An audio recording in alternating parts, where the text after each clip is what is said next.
औज़ुबिल्लाहि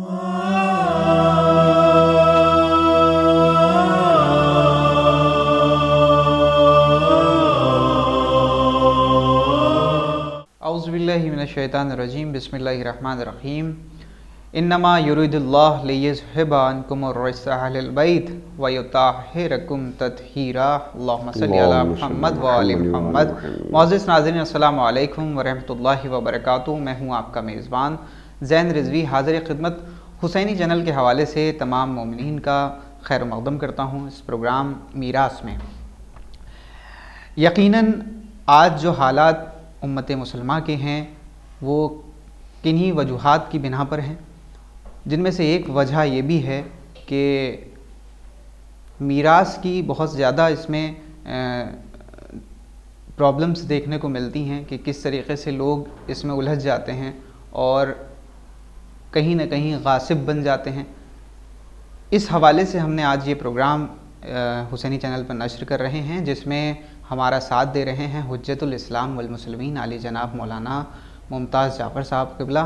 आइए आपका खैर मक़दम करते हैं इस प्रोग्राम में। अस्सलामु अलैकुम व रहमतुल्लाहि व बरकातुहू। अलैकुम अस्सलाम व रहमतुल्लाहि व बरकातुहू। अगर जैसे कि इस वक्त दुनिया भर के मुसलमान परेशान हाल हैं किन्हीं वजूहात की बिना पर, जहाँ इतनी ज़्यादा वजूहात हैं उसमें ये भी एक वजह है कि मीरास का कहीं ना कहीं ख्याल ना रखते हुए जो शरीयत के क़वानीन हैं उसके ख़िलाफ़ जाकर इंसान परेशानी में मुब्तला होता है। तो मैं जानना चाहूँगा सबसे पहले तो मीरास क्या है और इसके मायने क्या हैं, क्योंकि नाज़रीन इस वक्त आपको टेलीविज़न पे नश्र किया जा रहा है ये प्रोग्राम तो देख रहे हैं, और मीरास के बारे में हम जानना चाहेंगे कि मीरास क्या है और इसके असल मायने क्या है। औज़ु बिल्लाहि मिनश शैतानिर रजीम, बिस्मिल्लाहिर्रहमानिर्रहीम। देखिए, जाहिर सी बात है कि जिस तरीक़े से तमाम वाजिबात हैं जी, उन्हीं वाजिबात की तरह जो है एक मीरास का मसला भी है। जी, हम देखते हैं समाज में, माशरे में जी, कि लोग लाइल्मी की बुनियाद पर, जी, न जानने की बुनियाद पर मीरास का सही तक़सीम नहीं कर पाते, और जिसके नतीजे में जो है वो लोग जो हैं एक दूसरे के हक़ के गासिब बन जाते हैं। जी, और इसके लिए मैं कहना बड़ा अच्छा समझता हूँ इस मसले के लिए कि हम ख़ुद जो है जो हक़ आले मोहम्मद के गासिब हैं उनके ऊपर हम लानत करते हैं, बुरा भला कहते हैं, और हम ख़ुद जो है कहते हैं कि जाने अनजाने जो भी हो, चाहे जानते हुए हो चाहे अनजाने में हो जाए, हम सही मानों में एक दूसरे के हुकूक का ख्याल नहीं कर पाते। और मीरास जो कहते हैं कि अहम मसाइल में से है, उन मसाइल की तरफ हम तवज्जो नहीं कर पाते, और नतीजे में जो है हम सही तरीक़े से एक दूसरे का हक़ जो है अदा नहीं कर पाते। उसमें जो है बहुत सारी बातें भी हैं, बहुत सारे मसाइल भी हैं जिसकी तरफ तवज्जो इंसान को देना चाहिए। तो इंशाअल्लाह जो है आपके तवस्सुस से और हुसैनी चैनल के तवस्सुस से इंशाअल्लाह जो है कुछ मसाइल जो उमूमी मसाइल हैं, देखिए बारीक बीनी से अगर देखा जाएगा तो बहुत बड़े बड़े मसाइल हैं, बहुत ज़्यादा हो जाएंगे, लेकिन जो आम तौर पे जो है कुल्ली तौर पर जो है उमूमी तौर पर जो मोटी मोटी बातें हैं वो इंशाअल्लाह जो है इसी चैनल के हवाले से जो है इंशाअल्लाह आवाम के खिदमत में पेश किए जाएंगे। तो पहली गुफ्तगू आपने की कि मैंने मीरास है क्या। जी देखिए, मीरास का नाम जो आम तौर पे जो है वो वरिसा से निकला हुआ है, और मीरास जो है वही है कि जो चीज़ें जो हैं लोग को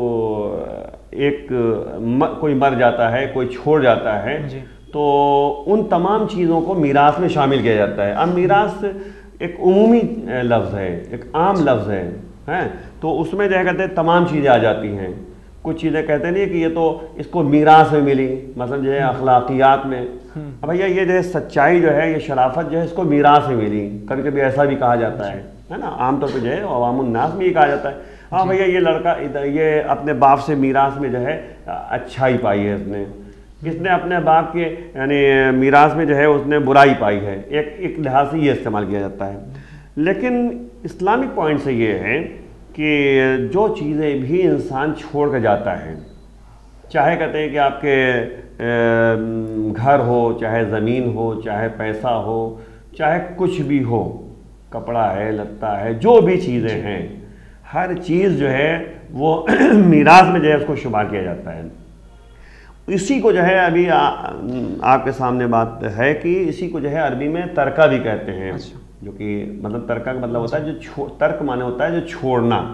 तो तरका जो है अरबी का लफ्ज़ है, यानी जो इंसान छोड़ कर चला जाता है। अच्छा, यानी मर गया। इंसान ने दुनिया में जो चीज़ भी कमाई हो, इज्जत, शोहरत, दौलत, ये हद तक कि कुछ भी उसकी यानी कि औलाद तक की वो मीरास कहलाती है। मीरास यानी हर जो चीज़ छोड़ कर गया वो, यानी दुनिया से निकाल कर गया, माल और दौलत के लिहाज से, माल और दौलत प्रॉपर्टी, ये सब तरका में आ जाएंगे, ये सब मीरास में आ जाएंगे। जी। अब उसका दूसरा लफ्ज़ है तरका है। जी। तो मीरास में ये है कि हमें इन तमाम चीज़ों का लिहाज करना है कि हुकूक क्या है जी, उसकी तरफ तवज्जो जो है देना ज़रूरी है। देखिए ये उस वक्त होता है जब इंसान जो है जानता नहीं है। बहुत से मसाइल ये हैं कि आवाम में एक रो में चलता चला आया है। मिसाल के तौर पर मैं एक मिसाल दे दूँ आपको कि लड़की को जो है कहते हैं ऐसा तवज्जो नहीं दी जाती कि लड़के को ये हक भी है ना। वरना क्या हुआ कि दो भाई हैं, दोनों भाई आपस में जो है प्रॉपर्टी को बांट दिया उन्होंने। ये सोचा कि बहन का कोई हक ही नहीं है। इसमें जो है थोड़ा से यानी माँ बाप की जिम्मेदारी पड़ती है कि वो अपने बच्चों को बाकायदा यानी माइंड उनका मेकअप करें कि देखो इस्लाम क्या कहता है, शरीयत क्या कहती है, बहन का भी हक है, भाई का भी हक है। ये तमाम चीज़ें जो हैं पेश नज़र रखना चाहिए। अगर अभी आपने जिक्र किया तरका का, तो मैं जानना चाहूँगा इसके कितने गिरोह होते हैं? ये कितने गिरोह में? तरका के जो है गिरोह जो हैं आमतौर पे जो मीरास में लोग आते हैं अफराद, उनको जो है कहते बहरहाल शुमार किया जाता है। मसलन फैमिली के मेंबर्स। जी अहसंत, यानी फैमिली के मेंबर्स जो हैं वो चंद गिरोह में आते हैं। अच्छा, इसमें खूनी रिश्ता जैसे होता है, एक खूनी रिश्ता होता है और एक अज़ीज़दारी रिश्तेदारी वगैरह के चचा हैं, मामू हैं, खाला हैं, इन सबको भी इसमें जोड़ा जाता है या ये अलग है? अभी ग्रुप हम बता रहे हैं ना आपको। अच्छा। कि 3 तरह के ग्रुप हैं हमारे पास। 3 तरह ग्रुप ये है कि अगर कोई शख्स मर गया, इस दुनिया से चला गया, तो उसके जो कहते हैं वारिसीन हैं। जाहिर सी बात है कि देखिए वारिसीन जो होते हैं, जो मीरास लेने वाले अफराद हैं, उनके 3 गिरोह हैं जो रिश्तेदार अफराद हैं। एक शख्स मर गया तो उसके जो है माँ बाप हैं, बेटे हैं, ये एक गिरोह हुआ। पहला गिरोह ये है, यानी इसको रुतबा भी कहते हैं। पहले मर्तबे में जो है माँ बाप और बेटे और बेटियाँ आएंगी। अच्छा। औलाद। तो बस यूँ कह दिया जाए कि अगर कोई मरा है तो उसके अगर माँ बाप जिंदा हैं और उसकी औलाद जिंदा है तो तमाम मीरास जो है इन्हीं में तकसीम होगी, इन्हीं में तकसीम होगी। अगर औलाद कोई नहीं है तो औलाद की औलाद, पोते, उनमें तकसीम होगी प्रॉपर्टी। अब अगर जो है पहला गिरोह नहीं है, इंशाल्लाह जो है आगे के मसाइल में हम बताएंगे कि माँ बाप को कितना मिलना है, माँ को कितना मिलना है, बाप को कितना मिलना है, बच्चों को कितना मिलना है, वो अपना सिस्टम इंशाल्लाह आगे बता। अभी फिलहाल गिरोह हम आपको बता रहे हैं कि कितने तरीके के तबके हैं, कितने गिरोह हैं। तो पहले गिरोह में जो है माँ बाप और औलाद आते हैं। यानी अगर जो है कोई मर गया है और माँ बाप हैं और औलाद है तो पहले प्रॉपर्टी को उनमें तकसीम किया जाएगा। अगर औलाद नहीं है तो औलाद के जो बेटे हैं, बेटियां हैं, उनमें तकसीम किया जाएगा। एक ग्रुप हुआ। अगर माँ बाप नहीं हैं और औलाद भी नहीं है और औलाद की औलाद भी नहीं है और कोई शख्स मर गया तो दूसरे ग्रुप में आएगा। अच्छा। दूसरे ग्रुप में जो है वो भाई बहन है। दूसरे ग्रुप में मरहूम के भाई बहन यहाँ पर अब आप देखा आपने कि पहले नंबर पे बेटे हैं, बेटियां हैं, माँ बाप हैं। अगर उनमें से कोई नहीं है तो दूसरे नंबर पे जो है बहन और भाई का मसला आएगा। अच्छा। भाई बहन भी नहीं है इत्तेफाक से तो भाई बहन के बेटों में आएगा। देखिए कितना मतलब कि पॉइंट टू पॉइंट बातें हैं कि हम यहाँ तक सोच नहीं पाते। भाई बहन को मिलेगा, भाई बहन अगर नहीं है तो भाई बहन के बच्चों को मिलेगा। ठीक, दूसरा ग्रुप ये हो गया।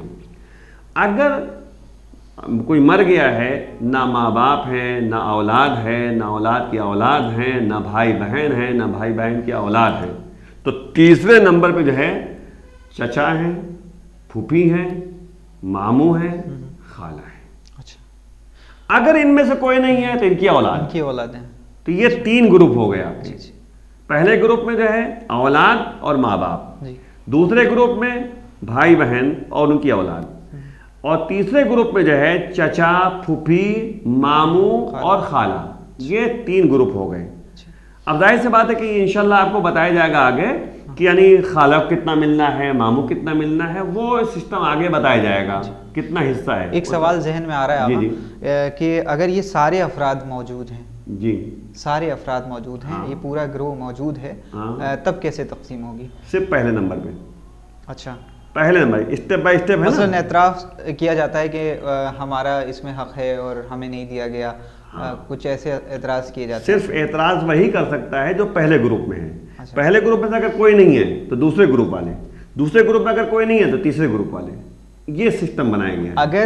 अगर मसलन औलाद सगी नहीं है आपकी, बहुत सी ऐसी होती हैं कि उन्होंने लेकर पाल लिया, उनकी औलाद नहीं थी, पालने वाले को जो है बहरहाल खूनी रिश्ता नहीं माना जाता। अच्छा, हाँ, पालने वाले को खूनी रिश्ता नहीं माना जाता। वो अलग चीज़ है कि आपने कुछ हिस्सा उनके लिए मुकर्रर कर दिया, ये अलग मसला है, लेकिन खूनी रिश्ता नहीं माना जाएगा उसको। अच्छा, और यहाँ तक एक जुमला और भी कहता चलूँ कि कभी कभी होता है कि किसी ने जो है कहते किसी बच्ची को जो है पाल लिया, बड़ी हुई, उसके लिए नामहरम हो गई। अच्छा, नामहरम है जी, कि खूनी रिश्ता तो है नहीं किसी, इसीलिए जो है ज़रूरत इस बात की किसी रिश्तेदार मतलब बहन की लड़की ले लिया तो ठीक है, चलो भाई ये सगी भतीजी है, हो गया काम है। बहन मतलब कि भाई के लड़की, मतलब बहुत से ऐसे रिश्तेदार अगर है तो कोई मसला नहीं। अच्छा, रिश्तेदार अगर है कोई मसला नहीं, लेकिन अदर पॉइंट से अगर किसी लड़की को मतलब कि गोद ले लिया तो बहरहाल जगह वो खूनी रिश्ता नहीं। खूनी रिश्ता है जैसे भतीजी है वो अपनी खून है ना, भतीजी अपना खून, ये भांजी अपनी ही खून है, तो ये अलग मसला है। एक शख्स है जिसने अपनी शादी की, उसके बाद फिर उसकी ज़ौजा का इंतकाल हो गया। जी जी, इसकी 2 औलादें हैं और उसके बाद फिर उसने एक दूसरी शादी की। जी जी, इस शादी से उसकी एक औलाद हुई। जी जी, तो अब वो शख्स नहीं है, हाँ, लेकिन उसकी जो ज़ौजा है वो उस वक्त मौजूद है। जी ठीक। अब तकसीम कैसे होगी? देखिए मसला क्या है कि एक शख्स मर गया जी, उसकी 2 औलाद थी पहली बीवी से, बीवी मर चुकी, ये कहना चाह रहे हैं आप? जी नहीं, शौहर मर गए। नहीं, पहली बीवी मरी, उसके बाद फिर दूसरी शादी की उसने जी, दूसरी बीवी उसकी है जी, उससे एक लड़का हुआ जी, ठीक है ना। अब जो है शौहर मर गया, ये कहना चाह रहे हैं जी, और बीवी दूसरी वाली जिंदा है, और ये 2 बच्चे पुराने जिंदा हैं मतलब पहली बीवी से, और ये एक बच्चा है। तो क्या करेंगे, पहले नंबर पे बीवी को हक दिया जाएगा। बीवी को हक क्या दिया जाएगा? 1/8, यानी जितनी प्रॉपर्टी है उसका 1/8 दिया जाएगा। मतलब 10,000 रुपये, अगर 8,000 रुपये किसी के पास बचा हुआ है, मिसाल तौर 8,000 बचा है, तो 1,000 जो है हम दे देंगे किसको? बीवी को। अच्छा, 1/8। 8,000 अगर है तो 8,000 में से 1/8 दिया जाएगा बीवी को, 1,000 रुपये। अब ये 3 बेटे जो बचे हुए हैं उनमें बराबर से तीनों का तकसीम किया जाएगा। अच्छा, क्यों? ये नहीं मतलब है कि जो है जैसे आमतौर पे जो है बाद लोगों के दिमागों में है कि एक बीवी का बच्चा ये 1 है और एक बीवी का बच्चा ये 2 है तो आधा आधा तकसीम किया जाए, ऐसा कुछ नहीं है इस्लाम में। इस्लाम में ये है कि पहले बीवी को आप दे दीजिए। अच्छा, बीवी को 1/8 दिया जाएगा, 1/8 दे दिया, अब जो बचा उसमें जो है कहते तीनों बच्चों में बराबर से तकसीम कर दिया जाएगा। ये एक छोटा सा पॉइंट है। अगर मैं चाहूँगा कि आप इसको कुरानी आयत के हवाले से, कुरान की आयत भी है इंशाल्लाह, इसको आप वाज़ेह कर दें ताकि मोमिनीन इससे मुस्तफ़ीद हो सकें। मैं बहरहाल तफसीली गुफ्तगू होती रहे आगे इंशाल्लाह होगी। मैं चंद मसाइल की तरफ मुतवज्जे कर दूँ कुरान की आयत के ज़रिए। सूरह निसा में आयत नंबर 10 और 11, इसको आप ज़रूर पढ़ें, आप हज़रात देखिए। उसमें जो है शुरू में जो 10 नंबर आयत है उसमें है कि इन्नल्लज़ीना याकुलूना अम्वाल यतामा ज़ुल्मन इन्नमा याकुलूना फ़ी बुतूनिहिम नारा वसयस्लौना सईरा। अब आप गौर करें, पहले इसको तर्जुमा सुन लीजिए कि परवरदिगार कह रहा है कि बेशक वो लोग जो यतीमों का माल खा लेते हैं। भाई बाप मर गया, बेटा है, अब जो है बेटे को या बेटी को हक नहीं दिया गया तो ये बेटी भी यतीमा है और बेटा भी यतीम है। तो कुरान कह रहा है कि बेशक वो लोग जो यतीमों का माल खा लेते हैं या खाते रहते हैं, चचा ने जो है कब्जा कर लिया, भाई ने जो है बहन का हिस्सा नहीं दिया, तो बहन तो कहते यतीम है, यतीमा है, तो यतीमा का माल खाया है भाई ने। तो कुरान कह रहा है कि जुल्मन, जबरदस्ती अगर खा लिया तो बेशक ये लोग अपने पेट में आग खा रहे हैं, आग भर रहे हैं। कुरान ने आग कहा है यतीमों को माल खाने को। और कहते परवरदिगार कह रहा है कि बहुत जल्दी ये जो हैं जहन्नम में दाखिल होंगे। सईरा, सईर जो है कहते हैं कि जाहिर बात है कि आग के शोलों को कहते हैं, दहकते हुए शोलों को सईर कहते हैं, तो उसमें दाखिल कर दिए जाएंगे। अब इसी के बाद 11वीं आयत परवरदिगार कह रहा है कि यूसीकुम अल्लाहु फी औलादिकुम, अल्लाह तुम्हें जो है वसीयत करता है, नसीहत करता है, तुम्हें जो है कहते हैं कि बताता है, तज़क्कुर करता है कि लिज़्ज़करे मिस्लु हज़्ज़िल उन्सयैन, यानी तुम्हारी औलाद में परवरदिगार क्या कह रहा है कि अल्लाह तुम्हें नसीहत कर रहा है, तुम्हें वसीयत कर रहा है कि तुम्हारी औलाद के सिलसिले में, कि अपनी औलाद के यानी औलादिकुम, यानी कहा तुम्हारी औलाद के सिलसिले में परवरदिगार क्या कह रहा है, ज़कर, ज़कर माना होता है मुज़क्कर, मर्द, उनसियन कहते हैं कि औरत को, तो यानी मतलब ये कहने उनसा कहते हैं मुअन्नस यानी औरत को। यानी परवरदिगार कह रहा है कि तुम्हारी औलाद में परवरदिगार का हुक्म यह है, फैसला यह है, नसीहत यह है कि जो लड़के का हक है वो लड़की के 2 बराबर हिस्सा है। अच्छा। अब आप गौर करें, इसी में गौर करें, जस्ट डबल उनसयैन यानी डबल हिस्सा होगा। हिस्सा जो है लड़के को अगर 1,000 रुपये मिल रहा है तो लड़की को 500 रुपये मिलेंगे। मतलब अगर मिसाल तौर पर जो है प्रॉपर्टी को तकसीम किया जा रहा है तो 1,000 रुपये अगर लड़के को हिस्से में आ रहा है तो 500 जो है लड़के के हिस्से में आएगा। तो ये जो है परवरदिगार कह रहा है कि यूसीकुमुल्लाह फी औलादिकुम, अल्लाह जो है तुम्हें नसीहत कर रहा है, तुम्हें वसीयत कर रहा है, तुम्हें हिदायत कर रहा है तुम्हारी औलाद के सिलसिले में कि तुम जो है लड़के को जितना दे रहे हो वो लड़की के 2 बराबर होना चाहिए। अच्छा। अब आप इसी से अंदाजा लगाए, अभी तो आधी आयत है, इंशाल्लाह आगे की आयत जो है इसी के बाद जब ये सिलसिला चलेगा ना, इसमें हिस्सा बताया गया है कि कितना किसको मिलेगा, लड़की अकेले हुई तो क्या मिलेगा, लड़की 2 हुई तो क्या मिलेगा, ये सब आगे जो है कुरान ने बताया है। मैं ज़रूर इसको सवाल में फिर से एक बार कर लूँगा, लेकिन मैं जानना चाह रहा था कि यहाँ पर सबसे पहले बात की जाए तो शौहर और ज़ौजा का क्या मामला रहता है मीरास में, ये भी आप बयान करें। बहुत अच्छी बात आपने कही है और ये गौरतलब बात है, क्योंकि आजकल शादियाँ वगैरह आम सी मतलब बात हो गई है कि जो है जिस तरीके से कोरोना वबा को देखते हुए शरीयत के हिसाब से शादियां हो रही हैं। तो इसमें मैं चाहूँगा कि आप ये भी बयान कर दें मीरास के सिलसिले जो नौजवान तबका है इसको समझ सके। देखिए मसला क्या है कि अभी मैंने आपके सामने एक छोटी सी मिसाल दी थी, आपने पूछा था, सवाल किया था, तो 1/8 बीवी को मिलेगा। कब? जब कहते हैं लड़के हों, औलाद अगर है तो 1/8 मिलेगा शौहर के हिस्से में से। लेकिन एक बात ब्रैकेट में कहता चलूँ कि बीवी को वो हिस्सा मिलेगा जो ज़मीन के अलावा है। अच्छा, यानी कि ज़मीन नहीं मिलेगी? ज़मीन नहीं मिलेगी। अरे ऐसा क्यों है, क्या वजह है? तो इस्लाम कह रहा है, जाहिर बात है कि मेन हिस्सा जो है लड़की का कहाँ पर है? बाप के घर में। अच्छा, बाप की प्रॉपर्टी में ज़मीन भी मिलेगी, बाप की प्रॉपर्टी में जो है घर भी मिलेगा, सब कुछ मिलेगा बाप की प्रॉपर्टी में। लेकिन उसमें आधा मिल रहा है, उसमें आधा मिल रहा है। यहाँ से क्या कहते हैं कि वो यानी जो घर का मलबा है या कहते तख्त है या चारपाई है या फ्रिज है या टीवी है या कहते हैं कि जेवरात है या कहते हैं कि आपके खिदमत मार्ज किया जाए वो बैंक बैलेंस है, तो ये सब तो लेके जाएगी अपने साथ। जी जी। और इसके साथ ये मसला ये है कि ये दूसरी शादी भी तो कर सकती है भाई। यहाँ से जो है हिस्सा 1/8 हिस्सा लेके गई जी और जाके दूसरी शादी। यहाँ पर एक और मसला आता है जी जी कि शौहर की कोई औलाद है, वो भी लड़की है। अगर वो लड़की है और एक ही लड़की है और शौहर का इंतकाल हो जाता है, ये मीरास ज़ौजा को मिलती है अगर शौहर का कोई रिश्तेदार नहीं है। ये कैसे तकसीम होगा? देख वही हमने कहा ना, पहले तबके में आइए। पहले तबके में कोई भी बचेगा तो उसको पहले मिलेगा। मतलब मसलन अगर लड़की है तो लड़की है, लड़की उसकी औलाद है जी, उसकी बेटी है, तो पहले जो है बीवी अगर जिंदा है तो देखिए, बीवी अगर जिंदा है तो 1/8 उसको पहले दे दिया जाएगा। ठीक, अब अगर अकेली लड़की है और कोई नहीं है, जाहिर सी बात है बकिया सब कहते लड़की को देना है जी। सब लड़की उसका हक है भाई, ना माँ है, ना बाप है, ना और दूसरी औलाद है, कोई नहीं है। पहले तब की बात हो रही है, पहले कहते कि जी, पहले गिरोह की बात हो रही है। पहले गिरोह में से जैसे सिर्फ एक लड़की है तो उसी को पूरा मिल जाएगा, लेकिन पहले जो है बीवी को मिलेगा, 1/8 बीवी को दे दिया जाएगा। उसके बाद जो बचेगा वो बेटी को जाएगा।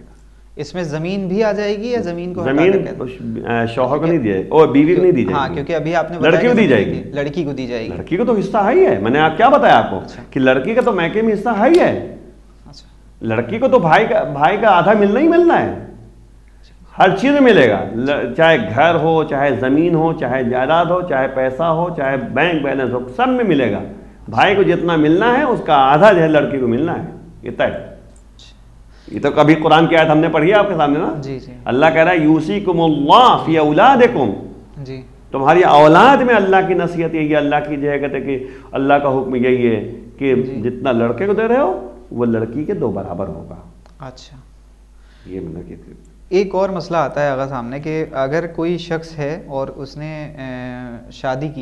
शादी करने के बाद उसकी ज़ौजा है और वो है, और उस शख्स का कोई भाई है, यानी कि ज़ौजा का कोई देवर है, मसलन शौहर का इंतकाल, हाँ शौहर का इंतकाल हो जाता है, वालिदैन नहीं हैं, और सिर्फ ये 2 अफराद ही बचे हैं।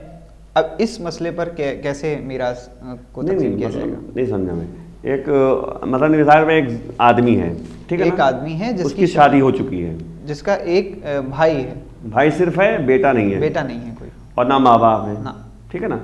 तो अब जगह वो आदमी मर जाता है तो सबसे पहले बीवी को जो है, बीवी जिंदा है ना जी, बीवी को जो है 1/4 मिलेगा, चौथा हिस्सा। अच्छा, क्योंकि औलाद नहीं है। औलाद अगर होती, औलाद में कोई भी, एक लड़की हो, लड़का हो, कोई भी हो, तो 1/8 दिया जाता, यानी 1/8 शौहर बीवी को। अच्छा, बीवी को जी। अब क्योंकि औलाद नहीं है तो सबसे पहले हिस्से में जो है 1/4 दिया जाएगा, चौथा हिस्सा। चौथा हिस्सा जो है जमीन के अलावा चौथा हिस्सा जो है बीवी को दिया जाएगा, और जो बचेगा अगर भाइयों में सिर्फ एक अकेला भाई है तो सब प्रॉपर्टी उसको मिल जाएगी। अच्छा, अगर और एक बात बीच में रह गई, उसको पूरा नहीं कर पाया मैं, आपके सवाल में रह गई थी बात कि अभी तो बीवी की बात हमने बताई, शौहर की बात सुन लीजिए आप। शौहर को जो है अगर बीवी से कोई औलाद है तो शौहर को 1/4 मिलेगा जी, और अगर औलाद नहीं है तो आधा मिलेगा। जी जी, आधा मिलेगा। देखिए फायदा अब देखिए ये है। यहाँ पर हम आपसे ये जानना चाहेंगे कि अगर इन मीरास की अदायगी ना की जाए तो क्या खामियाजा भुगतना पड़ेगा? सबसे बड़ी बात यह है कि ज़मीन गस्बी हो गई, पहली बात। और जब ज़मीन गस्बी हो जाती है तो नमाज गस्बी ज़मीन में पढ़ नहीं सकते आप, जब तक जो है ना कोई इबादत कबूल, एहसान, जब तक जो है वारिसीन की इजाज़त नहीं होगी, एक चीज़ भी जो है इस्तेमाल के लायक नहीं है। एक चीज़ भी इस्तेमाल के लायक नहीं, बगैर इजाज़त के हो गई और गस्बी हो गई ज़मीन। कोई भी चीज़ आप उठाएंगे, मैं अक्सर एक जुमला कहा करता हूँ कि एक चारपाई भी अगर जो है आपने इस्तेमाल किया तो जब तक सबका जो है हक अदा नहीं होगा, सबकी रज़ायत नहीं होगी, आप इस्तेमाल नहीं कर सकते। एक कमरा भी इस्तेमाल करना चाहेंगे तो जब तक सबकी रज़ायत नहीं होगी, जितने वारिसीन हैं, उस वक्त तक जगह तक आप इस्तेमाल भी नहीं कर पाएंगे। इजाज़त ज़रूरी है भाई, हक जिसका है वो तो जाने। पैदाद में गासिबीन किसे कहते हैं? गस्ब करने वाला, यकीनन वाले गस्ब करने वाले। तो ज़मीन भी जाए गस्बी हो गए, ज़मीन गस्बी हो गए तो नमाज कहाँ से हो जाएगी जी? इजाज़त ज़रूरी है।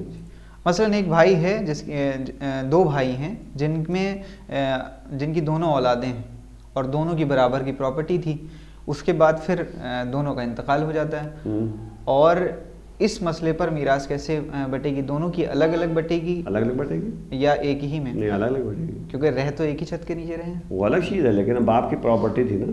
अच्छा, बाप की थी ना जी भाई, बाप की प्रॉपर्टी, 2 बेटे थे जी, दोनों साथ में रहते थे, ठीक है ना। तो पहले हिस्से में जो है आपको आधा आधा करना पड़ेगा। आधा आधा करने के बाद फिर जो है कहते हैं एक भाई को जो है उनकी औलाद को देना हो, एक भाई की औलाद को देना हो। अच्छा अच्छा। अगर मैं चाहूँगा कि इस प्रोग्राम के हवाले से आप मोमिनीन को क्या पैगाम देना चाहेंगे? हम अगली नशिस्त में इसके आगे के सवाल करेंगे क्योंकि वक्त हमारा ख़त्म हो गया है और हम चाहेंगे कि आप इस वक्त इस प्रोग्राम के हवाले से मोमिनीन को क्या पैगाम देना चाहेंगे? सबसे बड़ी बात यह है कि देखिए हम लोग मोमिन हैं जी, इस्लाम को मानते हैं, शरीयत को मानते हैं, शरीयत मोहम्मदी को मानते हैं, है ना, अहले बैत की मोहब्बत करने वालों में से हैं। तो जाहिर सी बात है कि हमें अहले बैत की बात को मानना है, सीधी बात, कुरान की बात को मानना है। हमने अभी आपके कुरान के आयत मैंने तर्जुमा किया आपके सामने, अभी और आयतें भी मौजूद हैं। तो कुरान हमसे कह रहा है, अहले बैत हमसे कह रहे हैं, नबी हमसे कह रहे हैं और हम जो है अपनी मनमानी कर रहे हैं, तो ये मुनासिब तो नहीं है ना। हमें तो कहते हैं शरीयत मोहम्मदी में चलना है, तो जो इस्लाम ने कहा है वो हमें करना है। आगा बहुत बहुत शुक्रिया कि आपने वक्त दिया हमें, हम शुक्रगुजार हैं तमाम अरकान की तरफ से और तमाम नाज़रीन की तरफ से आपके शुक्रगुजार हैं। इंशाअल्लाह जो है आइंदा आपकी खिदमत में हम हाजिर हैं, कोई सी बात नहीं। शुक्रिया। तो नाज़रीन ये थे हुज्जतुल इस्लाम वल मुस्लिमीन आली जनाब मौलाना मुमताज़ जाफ़र साहब जो हमारे साथ गुफ्तगू कर रहे थे एक अहम मौजू मीरास पर। जैसा कि आगा ने आपको पैगाम दिया है उस पर अमल करें और ऐसा ना हो कि हम आले मोहम्मद के मानने वाले ही कहलाएं, बल्कि उस पर अमल करने की भी तौफीक हमें खुदावंद आलम बरहमत फरमाए। इसी के साथ अब अपने मेज़बान ज़ैन रिज़वी को दिए इजाज़त कि फिर हाज़िर होता हूँ एक दूसरी नशिस्त में। आगा हमारे साथ मौजूद रहेंगे और अगर आपके अज़हान में कुछ सवालात हों तो आप हमें हुसैनी चैनल पर जो नंबर चल रहा है इस पर आप हमें मैसेज कर सकते हैं, जिसका जवाब आपको नेक्स्ट एपिसोड में दे दिया जाएगा। अपने मेज़बान ज़ैन रिज़वी को दिए इस उम्मीद के साथ इजाज़त के फिर हाज़िर होता हूँ। वस्सलामु अलैकुम वरहमतुल्लाहि वबरकातुहू।